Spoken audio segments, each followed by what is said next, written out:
What will it be, Mr. Bond?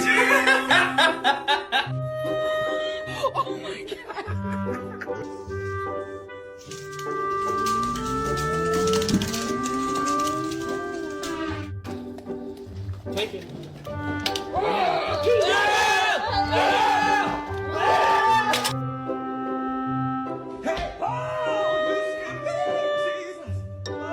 No! No!